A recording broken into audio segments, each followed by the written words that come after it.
Welcome. This is Leading with Spirit, the show that gives you an in-depth look at topics like what it takes to navigate your spiritual journey, how to heal yourself and grow your spiritual gifts, and balanced practices to expand your business and your spiritual leadership.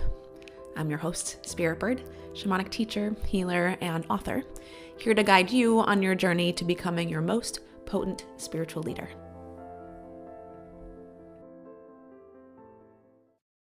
What even is shamanism? Exactly. Even elders of this work have asked this question, not because they don't know, but because the work is dynamic and changing. It seems to be that much of what comes from the spirit realm, from the great mystery, of course, is also shrouded in mystery. And so what makes shamanism different than many of its counterpoints, especially when it comes to things like healing modalities, is it's actually an embodiment and an understanding and an experience versus information and a technique. It's not actually a technique at all. So in this episode, I'm going to share a little bit more about the fundamentals of shamanism, about my experience and journey, and also some of the differences and nuances between shamanism as a lifestyle or a way of life and shamanic healing as a modality or an approach to helping improve the lives of ourselves and others. So we can say shamanism is an ancient practice, at the very least, right? This is a practice that began, as far as we know, when humans inhabited the earth, and very much is in connection to the way the humans interact with the earth itself and the way we interact and communicate with life itself. Sometimes in shamanism, we use the word practice, like it's my practice or shamanic practice, as in part of our practice to point to shamanism. But practice really isn't the word or the right word to use, because at its core, it's also actually just the way humans naturally are. So if we think of shamanism as a practice, then maybe we ought to think of it as the conscious way of interacting with life versus the unconscious way of interacting with life. And as our consciousness is growing, we've developed tools and rituals and cultural contexts, mythologies, and a whole evolution that goes along with it, right? So traditionally, of course, the word shaman comes from the indigenous people of northern Siberia. And this can be a tricky place as far as using the word shamanism. And there's lots of different beliefs around whether that's the appropriate word to use or not. I'll share some of the nuances of that another time. So the origins of shamanism stem from Northern Europe and Asia. The word shaman comes from a specific culture in Northern Siberia, but the practice of shamanism, the belief that by working with the spirit realm and guides, we can heal the sick and help return lost souls and soul parts home, is found all over the globe in many cultures. So shamanism is now kind of a term that's generally used to describe the same sort of practice and mystery and way of being that seems to be common in basically every single human culture. It's tricky because the word right now is the best word we can use to describe this whole common phenomenon in human culture. And it's tricky because it does actually come from Northern Siberia. So that's where the rub can get kind of tricky. I've spent a lot of time with that also. And where I'm at with it right now is I feel like shamanism is the most direct word that we can use so that we can understand what we're talking about. So I'm going to keep with that word for now. So we can say at the very least, in its like most basic form, shamans specifically use a process of accessing our innate wisdom and communicating with the spirit in all things. to access communication with other aspects of life in the unseen realms, shamans traditionally use a trance state. And this can be derived from a variety of practices: dancing, plant medicine, drumming, breath work, ceremony. And for some of us, it's even a spontaneous experience, a spontaneous, almost like innate action to kind of access this trance state, to connect with the unseen realms and with the spirit realms. And here, there's a lot of wisdom that cannot be accessed from our rational brain. It can only really be accessed from our intuitive brain, right? Our intuitive mind. In fact, that's one of the places I share about a lot in journey work and journey workshops is when we're doing shamanic journey and using the drum to do that. The drum is one of the ways that we access the trance state. So traditionally speaking, depending on, what part of the world you're in or what culture you're working with, some cultures believe that the drum is actually the heartbeat of the earth. And so when we align with the heartbeat of the drum, we're aligning our heart to the heartbeat of the earth. And in that way, we can actually hear the messages from the earth and hear what the earth is dreaming up for us and through us and see them more clearly. Other people and practices believe that the drum is more of, that's the phrase, the horse that we ride on. It's like the map that we follow in journey work. Personally, I like both. And I also understand some of the science behind it. So modern science would say that the monotonous repetition of the drum beat actually has us access the theta wave state, right? So this is the light trance state. This is that like dreamy state where we tend to get intuitive hits or psychic information. It's the state that we're in usually like right before we're falling asleep and right when we're waking up. And experts believe that theta waves are important for processing information and making memories. They're linked to different types of learning. So there's a way that when we're in the theta wave state, right, that we can kind of alter the way we think about things, alter our memories and experiences and how they affect us. And also we can access the spirit realms, right? So navigating spiritual realms can include all kinds of things. This can include higher realms, earthly realms, archetypal realms, collective consciousness, past lives, future self, future lives, fairy realms, the realms in between with ghosts or beings that haven't actually crossed over. There's like the in between the realms, right?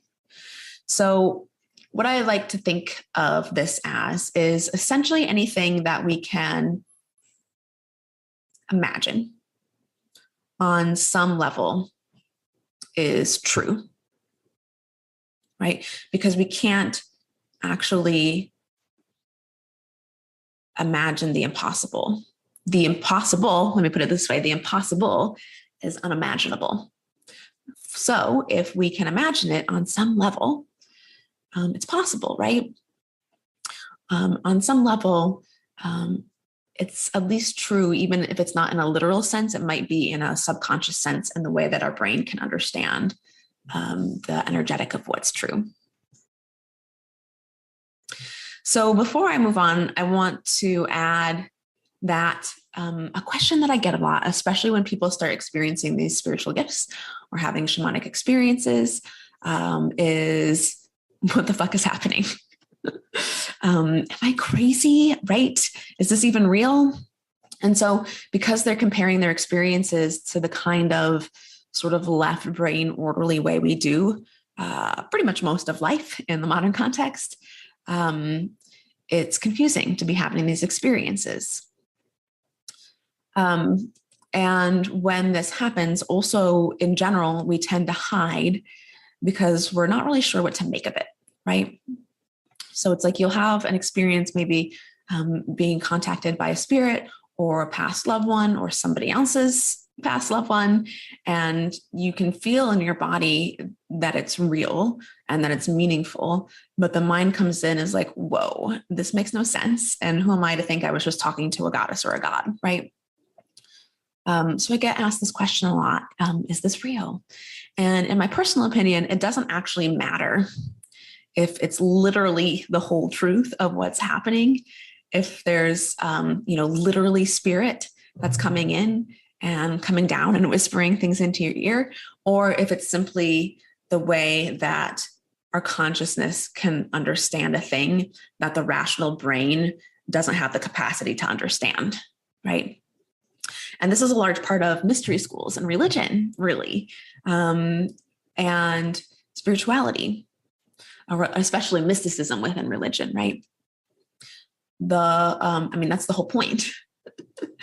So when I think of the way that the brain uses intuitive states and the spirit realm to interact with the world, we can also think of it almost like a metaphor, right?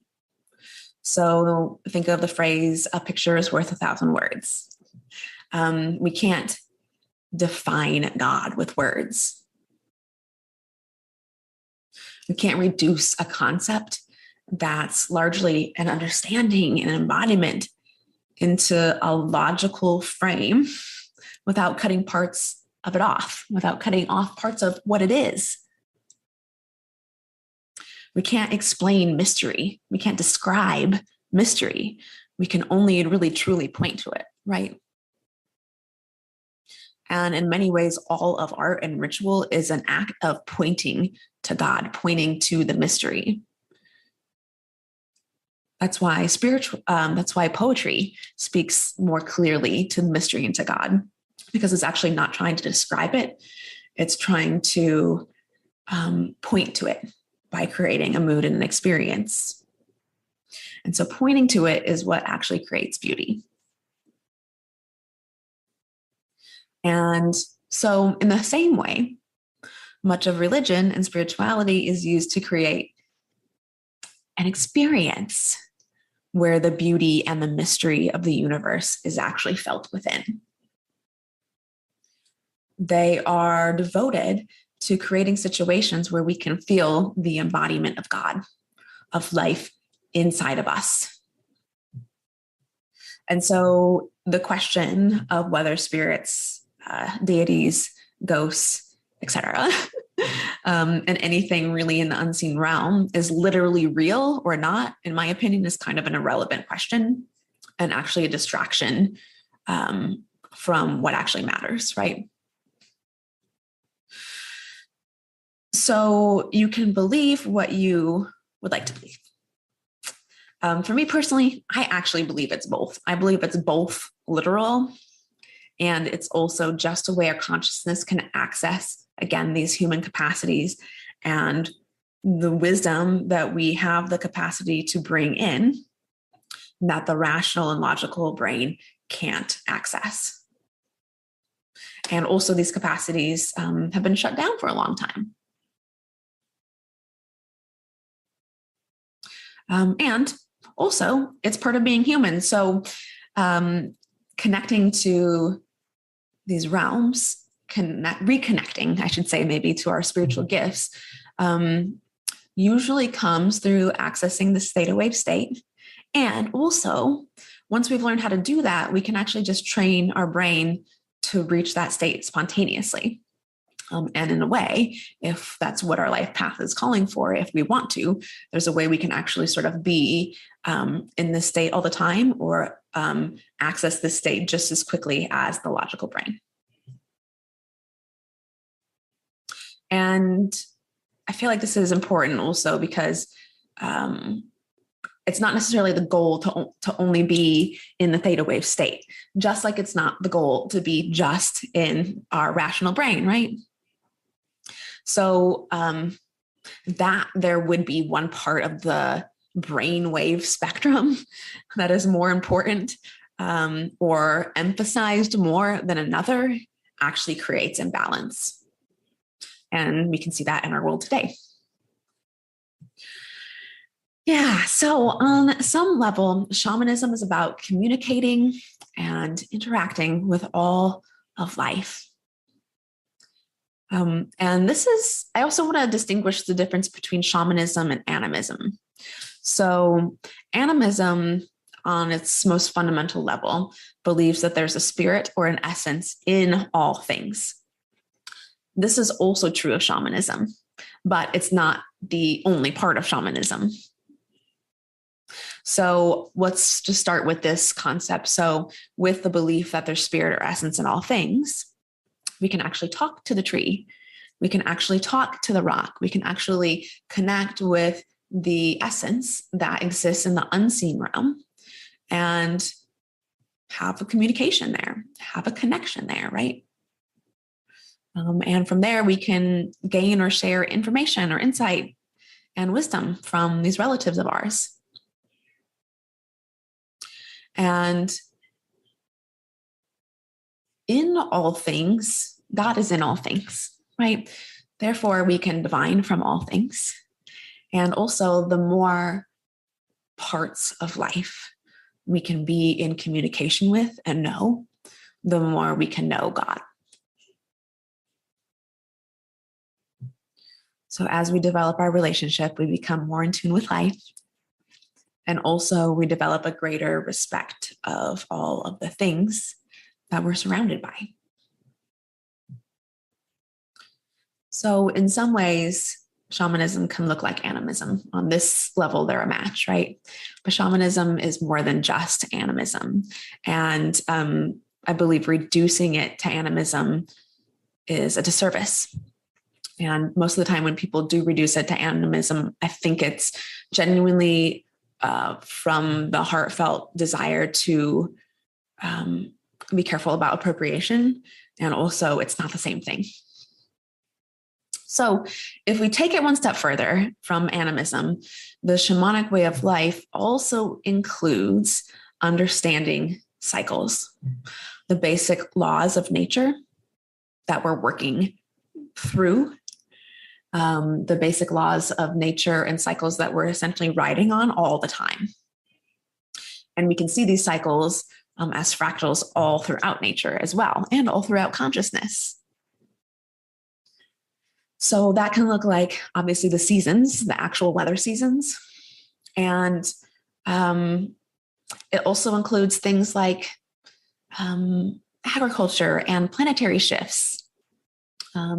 Everything from the literal weather pattern seasons, planetary shifts, to the cycles that happen within our lives, the cycle throughout the year and the cycle throughout our lifetime. Mm-hmm. So many cultures use the wheel or the compass to demonstrate the essential energies, the essential patterns that are inherent in these cycles. And so this is a distinguishing feature. And so we are also a part of the cycle. And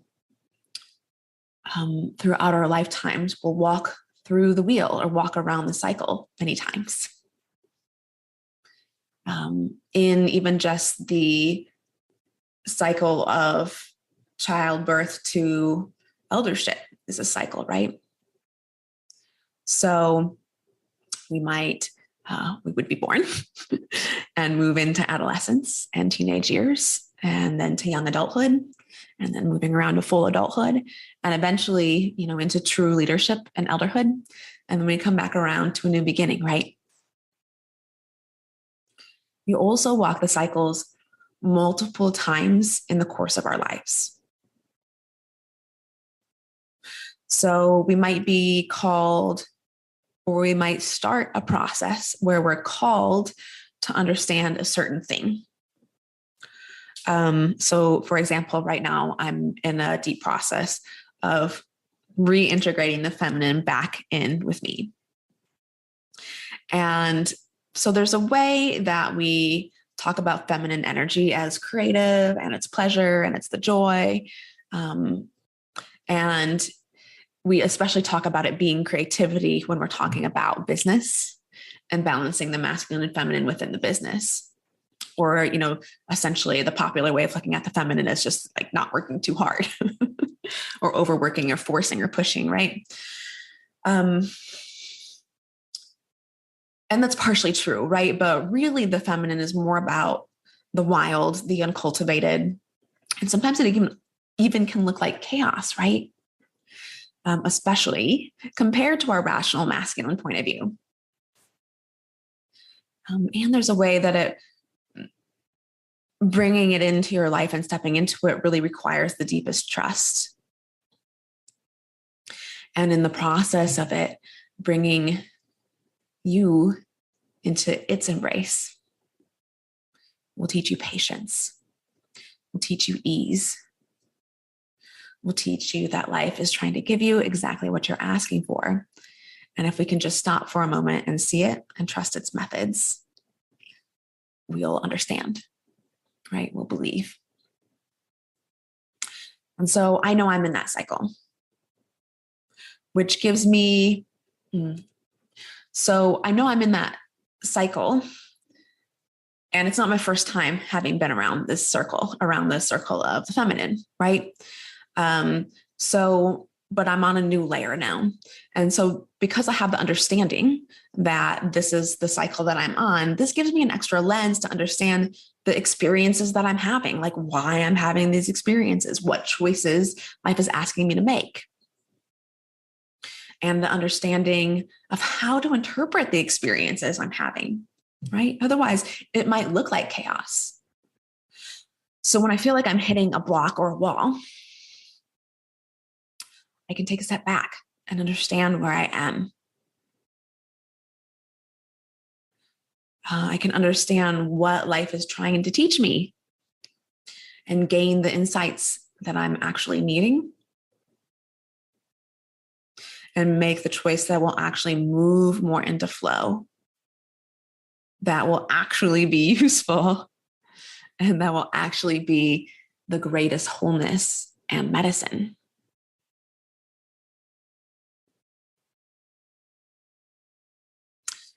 So, part of our cycles is also including the emotions that come along with learning and growing and developing and letting go, right? So, because in this process and in each cycle, we will at some point be letting go of our old way of doing and knowing, which also means we'll be grieving at some point. Even if the thing we're grieving is something we actually want to let go or something that's actually not serving us and we know it, right? We'll still be grieving it. Because letting something go that at one point was close to us, that helped us, can still be uncomfortable or painful. And it got us through, right? It got us here. And so this is another reason it's important to understand cycles, because when we are unaware of the cycle we're in, we might actually skip over or pass over part of the emotional aspect of the cycles. Also, so when it comes to cycles, where understanding cycles can also be extremely valuable is remembering that other people are in different cycles than us. And also, us as individuals will be in different cycles throughout our lifetime. So again, right now, I'm in a deep embodiment of that feminine wisdom.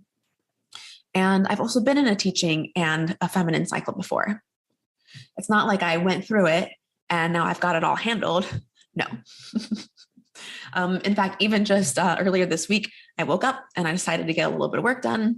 And an hour or so into it, I got really cranky because what I had on my agenda wasn't what I actually wanted to do or needed to do, right? And most of the part of running a spiritual business is being able to not force yourself to do something that isn't actually in alignment, right? And that life isn't asking for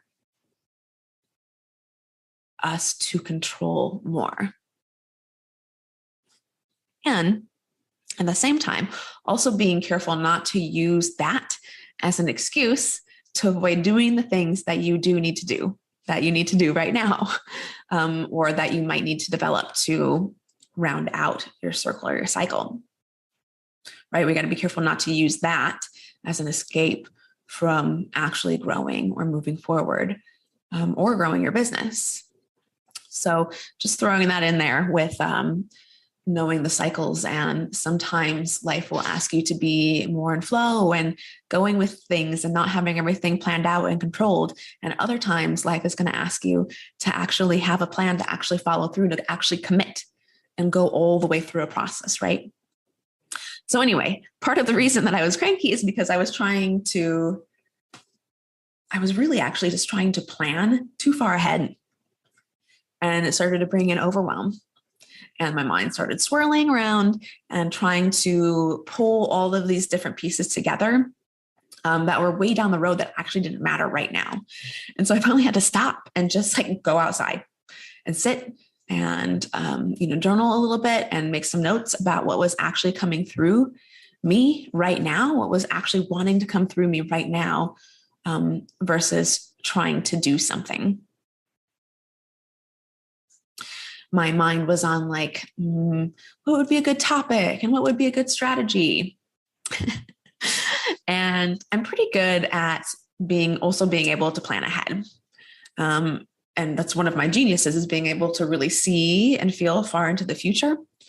And so in that way, there's a way I can often even just pre-record something now that will come out at the exact correct time for it to land with the most potent medicine, right?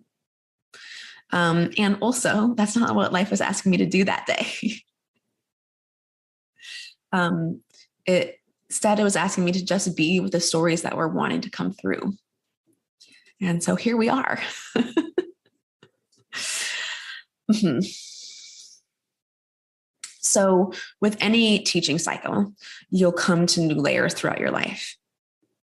You might be in a cycle with boundaries.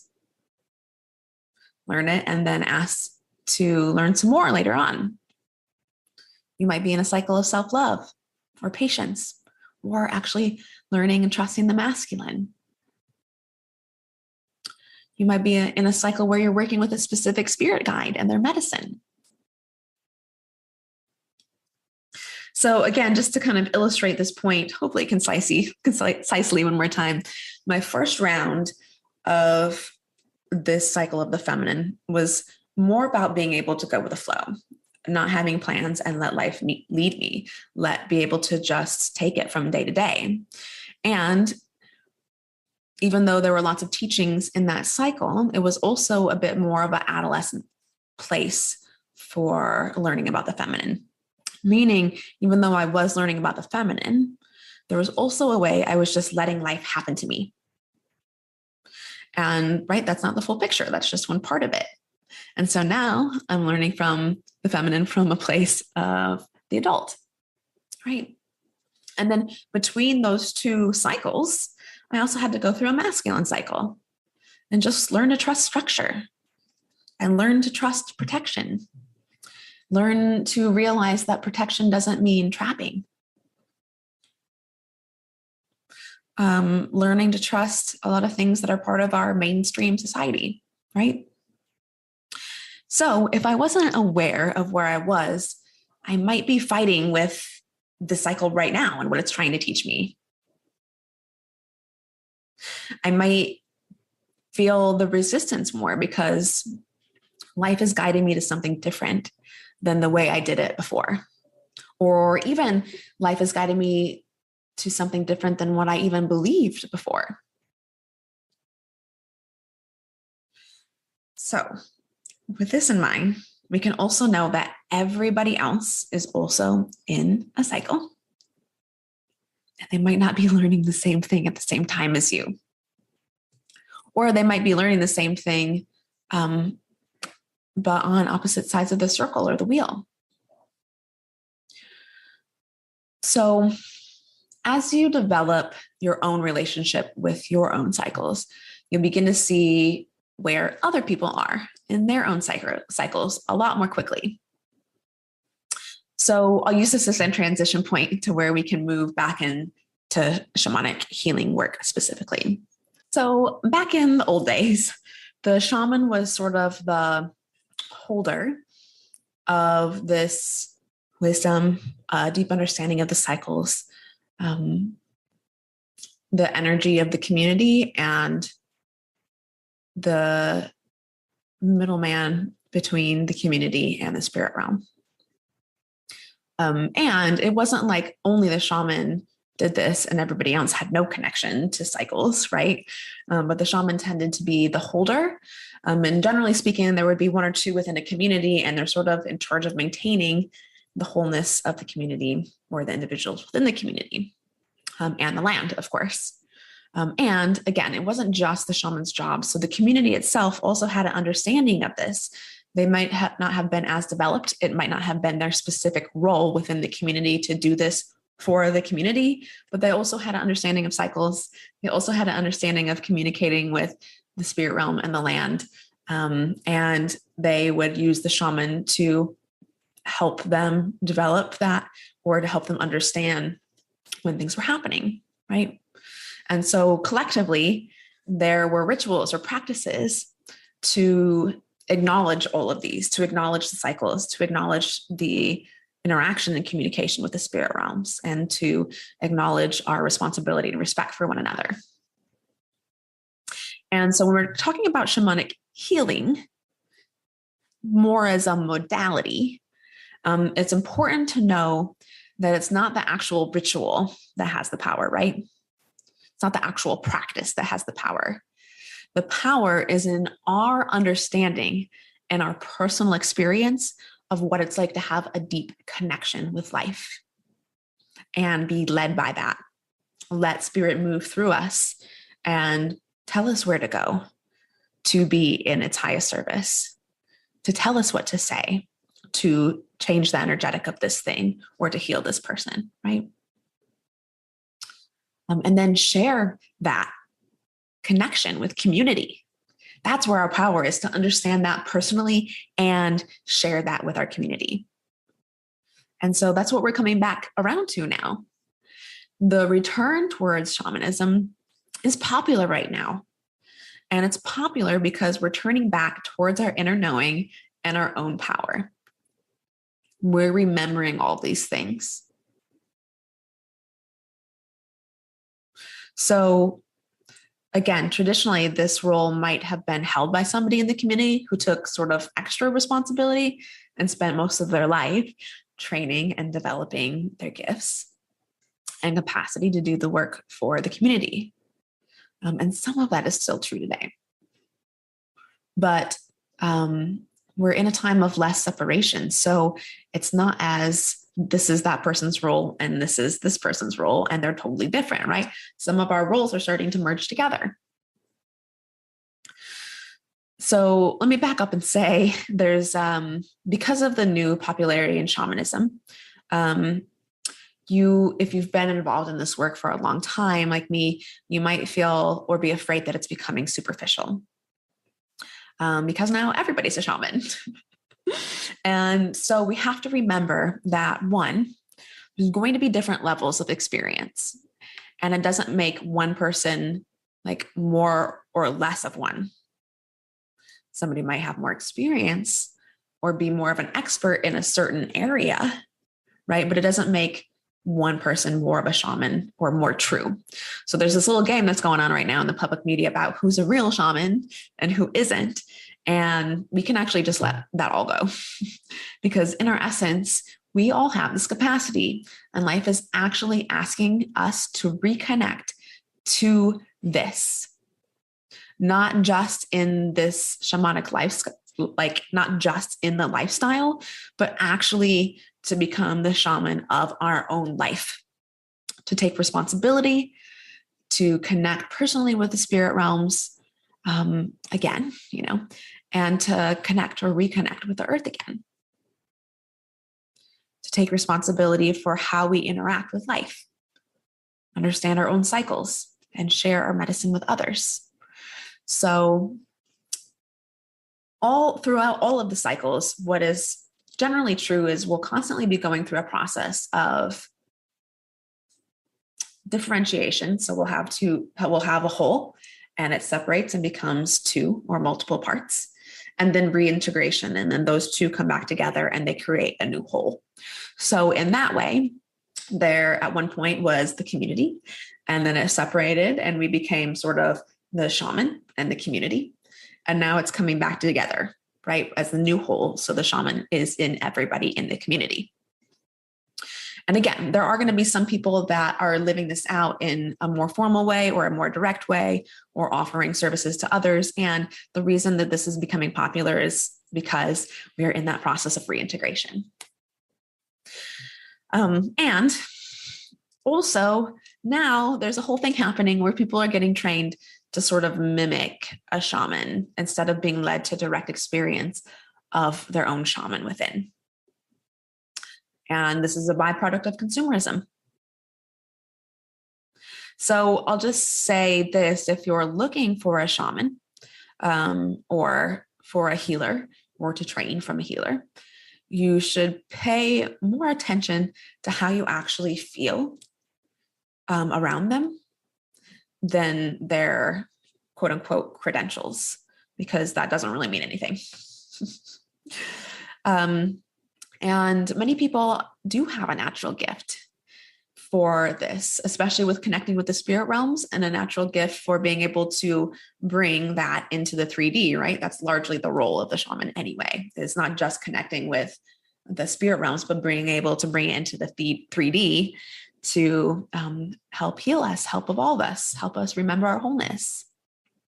So there's people, many people with a natural gift, and they may not have actually trained.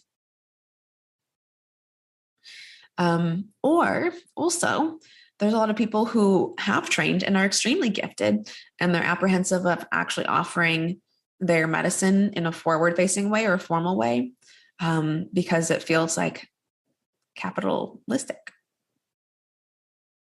And that apprehension is partially because of the wound we're all being called to heal. That's a collective cycle that we're on, right? So when we get to those places of judging others who have healed this wound, or really when I find myself in those places of judging others, I know that it's actually because I'm afraid. I'm afraid I might lose what makes me feel special. If I can acknowledge that other people also might be able to do this work or be just as powerful and have just as amazing experiences, if I acknowledge that others are incredible healers, maybe even better than me, then who will I be, right? And so just being conscious and careful of this in the way that we judge others or put ourselves on a pedestal because we maybe do or don't, quote unquote, sell our work, right? Right. There is one side of it where the consumerism is out of some integrity, or I don't think it's even out of integrity. It's just maybe just moving too fast. And in that, there's some important pieces with the embodiment that become missing, right? And we sort of lose some of the solar essence in the process of trying to make a blueprint and copy that, right? And also, the consumer part of this, or at least the exchange of money in this, isn't necessarily bad. And so just keeping an eye on where you might be having judgments of others for having moved through that wound, and where you might be hanging out in the old cycle and being called to that new cycle. And also the cycles are helpful here too on a practical level, because just as a side note, when you are bringing your spiritual work forward in the world or bringing forward a new offer, you're going to hear from naysayers. And they're going to be naysaying all the time, because they're afraid, because they're afraid if more people tap into this part of themselves that you might be teaching or sharing, that if more people become that or have access to that, that they as an individual won't be special anymore. And so it can feel like something's being taken from them. And so what will happen is they'll try to put down your integrity or your authenticity to feel better about themselves. But they don't understand what cycle they're in and what cycle they're being called to, right? And it's not lost on me that so much of this work and spirituality in general had to go underground for centuries, right? Like there was actual danger from sharing. So when we do see people come in and share that authentic spiritual self without fear, sometimes it can feel like they're being disrespectful, and we try to push them back down, right? And then we end up actually doing the same thing that was done to us. We want to feel safe to share more freely, to be in our divine feminine, to be seen more authentically, right? We want to feel safe to share in that way. But then we actually become the ones doing the policing instead of just saying, yes, I love you, I'm you, come forward, come closer.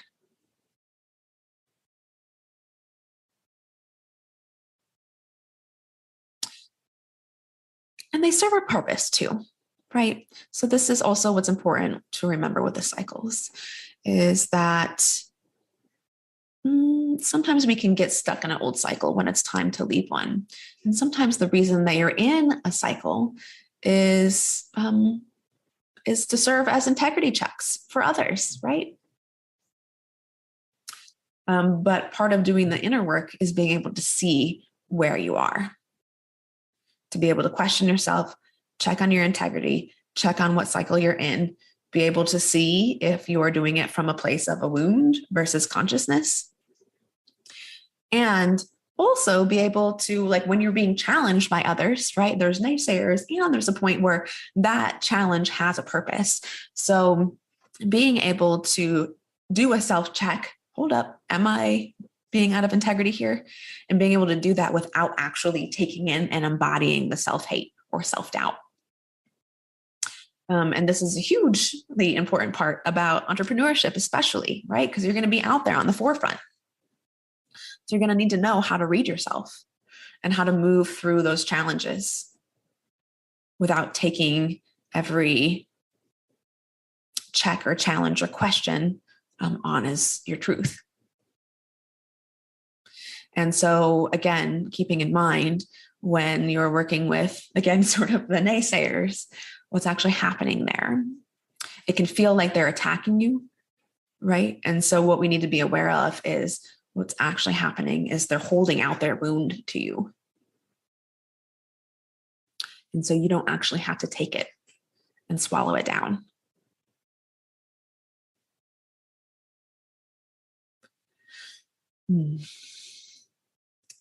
So going back to the popularity of shamanism, the other kind of just practical explanation for the increase of popularity of shamanism and shamanic healing, besides all of the reasons it's coming forward to balance the energies and to, reconnect with our responsibility to understand how to work as a community again. The other reason that there's more shamans is because there's a fuck ton more people than there was centuries ago. There's way more people. So of course there would be more shamans. And so while we all have these capacities, those that are feeling called to explore them, that have shamanic gifts showing up, or have already been working with and training in shamanism, many of them are also being called to share their work more formally, to bring their offer forward, to bring this part of them out from the shadows. Not because they're special, but because they've started to remember. And as more people remember, they'll need your leadership. And they'll need your unique perspective and your unique medicine. So I think the simplest way to put this is that shamanism also is a spectrum, or the level of the shaman in your life, in your personal life, can be a spectrum. So it might look like really forward facing, like working directly with spirits, having them, come in and instruct you on regalia and wear it for a specific ceremony or for a specific person or a specific part of the land. And it can also look like being a realtor and being able to read the essence of a person and what they need and listen to the flow of life closely and be able to guide them to the place where they're being called to and the place where actually they as individuals need to go to help heal something for themselves and that land there, right? And that might actually turn into, reclaiming lost parts or ancestral lineage, or healing parts of the land, or healing the community there, right? So then as the shamanic realtor, your job essentially is to understand the cycles and the flow enough to be able to easily put the person in the exact spot that they need to be. And that's valuable. That's valuable as a specialty within that career, being this on the spectrum and being a shaman, that might also look like being, being an activist and being so connected to the words of spirit that when you speak in a group, you heal them with your words.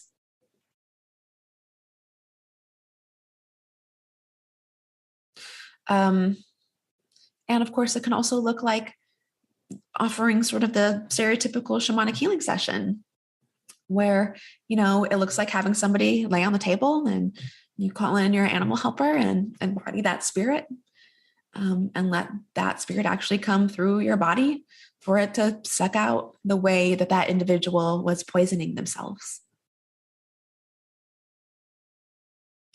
And, remove it, saying the exact right words at the exact right time to make a complete transformational shift.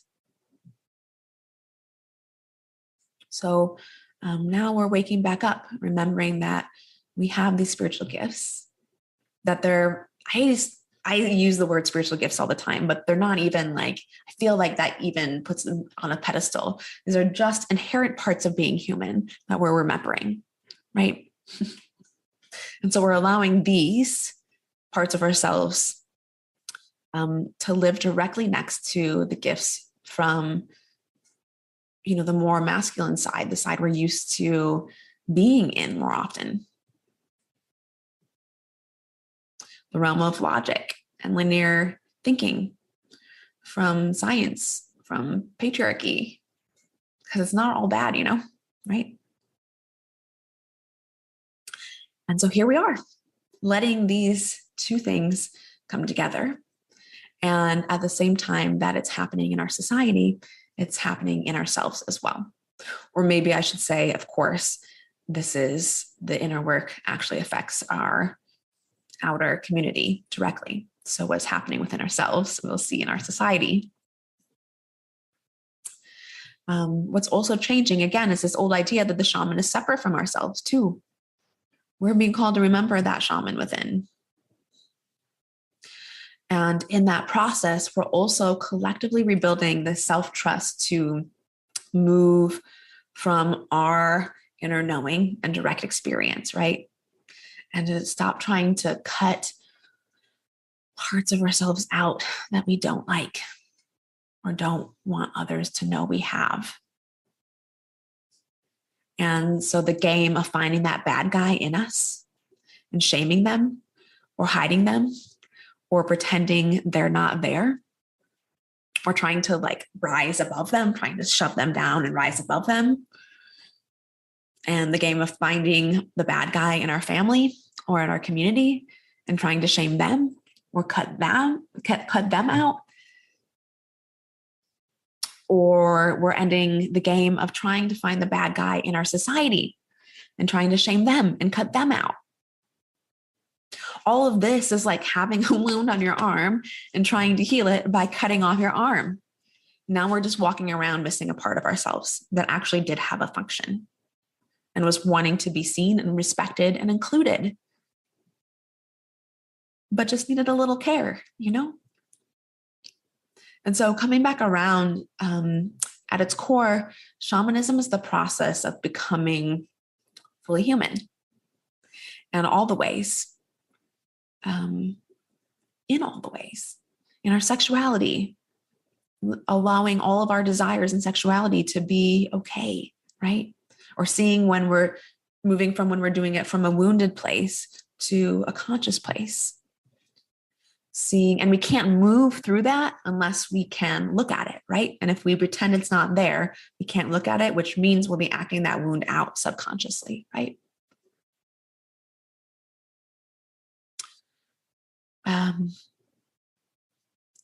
Being in the process of seeing and respecting and allowing, our wildness to be present, our emotions to be present, being able to yell and scream, but also being able to sing and use our voice to make beauty.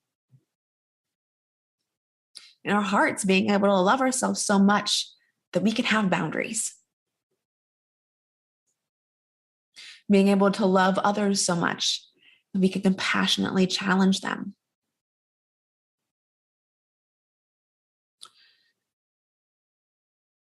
Letting the heart break in.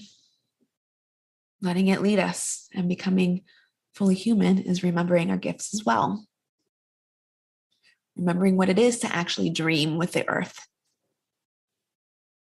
and what it is to speak to the spirit realm and listen to the spirit realm. Remembering what it is to listen to life, and seeing that there is no hierarchy, and all the different aspects that make us human, that they are beautiful, that they are our power. And throughout the course of our lifetime, walking around the wheel over and over again, collecting each of these aspects of ourselves until we find ourselves whole and return back home again. Thanks for joining me today. Have you been hearing the call to expand your spiritual gifts and step into your next level of conscious leadership? If you're a coach, healer, or a spiritual leader, you can learn more about Shaman School and growing your spiritual business on our website, HoltonHealingArts.com, or send me a DM at Holton Healing Arts.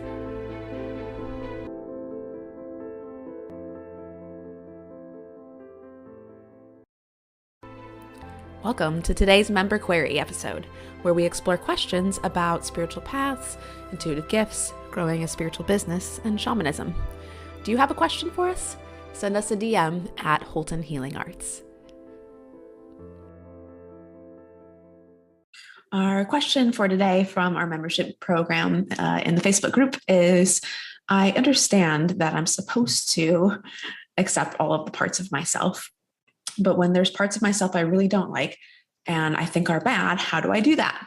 And it's a great question, especially in relationship to what we were sharing on today's episode.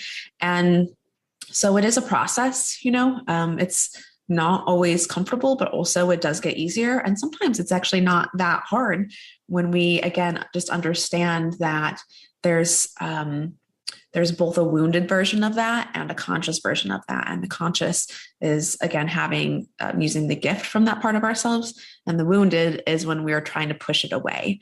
So just remembering, this is kind of a place from the mind that's helpful for me, is just remembering that when I am trying to push a part of myself away, or pretending something isn't true or didn't happen,